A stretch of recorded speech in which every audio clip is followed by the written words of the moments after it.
Assalomu alaykum obunachilar, yaxshimisizlar? Yaxshi yuribsizlarmi? Do'stlar, mana shu bir qo'ra qo'y chiqdi. Qo'chqor urg'ovchilari bor ekan. Hammasi sotilar ekan. Go'shtga desanglar 130 mingdan so'yib berar ekanlar akamiz.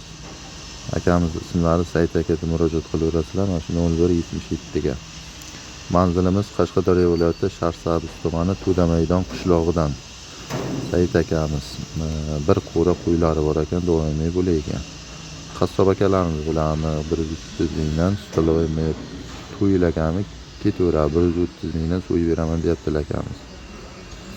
Do'stlar, kanalga maksimal like bosib qo'llab-quvvatlab turinglar, maksimal tarqatib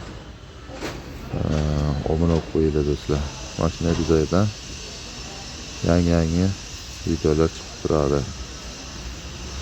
Mana kimga ma'qul bo'lsa, men telefon qilib joyga xohlasanglar, joyga so'yib olaman desanglar 130 mingdan so'yib berar ekanlar akamiz. Yosh o'zilari ham bor ekan, boqilgan semiz qo'chqorlari ham bor ekan.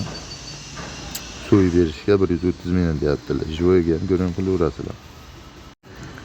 Like bosib, kommentariyga fikr mulohazalarni yozib qo'yinglar. Mana bu kichkina qo'zilari ham 3,5 dan 4 milliongacha deyapti. Endi telefonga qanday ko'rinyapti ma'lum, borib yaqin bo'lsa ko'rib savdolashib olaverasizlar do'stlar.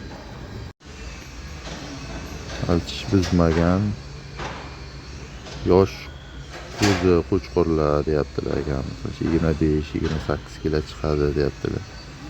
Yana podrobni o'zlaridan so'rab bilib olaverasizlar. Nomerlari pastga turibdi, 0177. Said akaga murojaat qilaverasizlar. Qo'zilar holatini ko'rib turibsiz, semiz